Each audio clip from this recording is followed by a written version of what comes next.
असम के लिए जेपी नड्डा ने डबल इंजन सरकार को क्यों बताया जरूरी? केरल और तमिलनाडु के चुनावी रण में कौन आगे और यूपी में सियासत क्यों सरगर्म हो गई है? राजनीति और चुनावी उठापटक पर आप देखिए टॉप 9 सियासी चक्रव्यूह। आज सोनितपुर की सभा में जेपी नड्डा ने कहा कि पीएम मोदी ने असम को बाढ़ से बचाने के लिए 4 गुना ज्यादा पैसा दिया।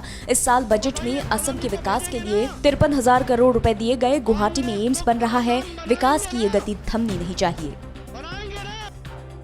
केरल में चुनावी लड़ाई तेज हो गई। आज धर्मधाम सीट से सीएम पिनारी विजयन ने नॉमिनेशन फाइल किया और विकास के मुद्दे पर एलडीएफ की जीत का दावा किया। केरल में 6 अप्रैल को मतदान होना है।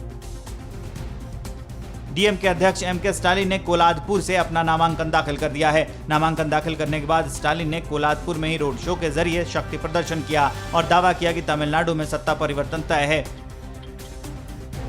मक्कन निधि मय्यम प्रमुख कमल हासन ने कोयम्बटूर दक्षिण से अपना नामांकन दाखिल कर दिया है, तो एएमएम के महासचिव टीटीवी दिनाकरन ने कोविलपट्टी सीट से नामांकन दाखिल किया है। तमिलनाडु में 6 अप्रैल को सिंगल फेज में मतदान होना है।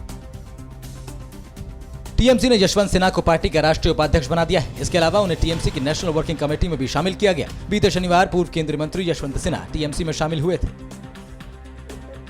काशीराम के जन्मदिन पर बीएसपी प्रमुख मायावती ने यूपी में अकेले चुनाव लड़ने का ऐलान किया है। मायावती ने साफ किया है कि बीएसपी यूपी में अब किसी से गठबंधन नहीं करेगी। उन्होंने दावा किया है कि अकेले दम पर चुनाव लड़ेंगे और जीतेंगे।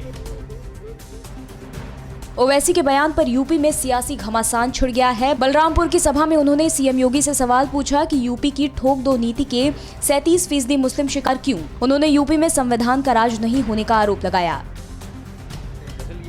यूपी के कानून मंत्री ब्रजेश पाठक ने भी ओवैसी को करारा जवाब दिया है। उन्होंने कहा है कि योगी सरकार अपराधी का जाति धर्म देखकर कोई एक्शन नहीं लेती। यूपी में एक ही सिद्धांत है, जो कानून छेड़ेगा उसे नहीं छोड़ेंगे।